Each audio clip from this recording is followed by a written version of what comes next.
ایرانی دانشور اور ادیب علی محمد ایزدی اپنی کتاب چرا عقب ماندہم یعنی ہم کیوں پیچھے ہیں میں لکھتے ہیں، میں ڈنمارک کی ایک ٹرین میں سفر کر رہا تھا۔ ٹرین میں ایک شریر بچہ بھی تھا جس کی شرارتوں کی وجہ سے میری توجہ بٹ رہی تھی اور میں حسین قدرتی مناظر سے لطف اندوز نہیں ہو پا رہا تھا۔ میں نے بچے سے کہا، اگر تم خاموشی سے بیٹھ جاؤ تو میں تمہیں چاکلیٹ لے کر دوں گا۔ بچے نے کہا ٹھیک ہے، اور وہ چپ چاپ بیٹھ گیا۔ باقی کے سارے راستے اس نے شرارت تو کجا آواز بھی نہ نکالی۔ اپنی منزل پر پہنچ کر میں ٹرین سے اترا، اسٹیشن سے باہر نکلا اور چل دیا۔ اچانک پولیس نے مجھے روکا اور کہا، ہم آپ کو گرفتار کر رہے ہیں، آپ کے خلاف ایک شکایت ہے۔ مجھے سمجھ نہ آئی کہ کیا ایسا کر دیا میں نے جو گرفتاری تک نوبت پہنچی۔ بہرحال وہ مجھے پولیس اسٹیشن لے کر گئے۔ فرد جرم سنائی، آپ نے ایک بچے کو چاکلیٹ دلانے کا وعدہ کیا لیکن اسے چاکلیٹ لے کر نہیں دی، اس جرم میں آپ کو بند کیا جاتا ہے۔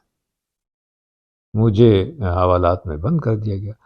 حوالات میں اور کرمنل لوگ بھی بند تھے، جن میں چور، اچکے، بدماش اور اسمگلر وغیرہ موجود تھے۔ مجھ سے انہوں نے پوچھا، تم کس جرم میں آئے ہو؟ جب میں نے انہیں بتایا تو انہوں نے مجھے نہایت حقارت سے دیکھا اور کہا، تم ایک بچے سے جھوٹ بولتے رہے۔ وہ سب مجھ سے دور ہو کر بیٹھ گئے۔ اگلے دن مجھے عدالت میں پیش کیا گیا۔ جج نے مجھے جرمانہ کیا اور بچے کو چاکلیٹ الگ سے لے کر دینا پڑی۔ اس کے علاوہ انہوں نے میرے پاسپورٹ پر ایک سرخ مہر لگا دی، جس کو ختم کروانے کے لیے مجھے بہت زیادہ بھاگ دوڑ کرنا پڑی اور کافی رقم بھی میری اس پر خرچ ہو گئی۔ ڈنمارک جیسے ترقی یافتہ اور امیر ملک والے چاکلیٹ کے بھوکے نہیں تھے۔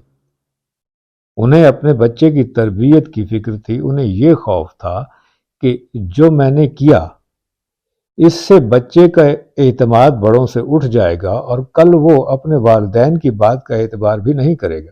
وہ یہی سمجھے گا کہ بڑے جھوٹ بولتے ہیں، اور اس طرح ممکن ہے وہ خود بھی جھوٹ بولنا شروع کر دے۔ جبکہ ہمارے یہاں جھوٹ اس قدر عام ہے کہ دروغ مصلحت آمیز بجائے خود ایک طرز تعلیم و تربیت ہے۔ بہت شکریہ۔ خدا حافظ۔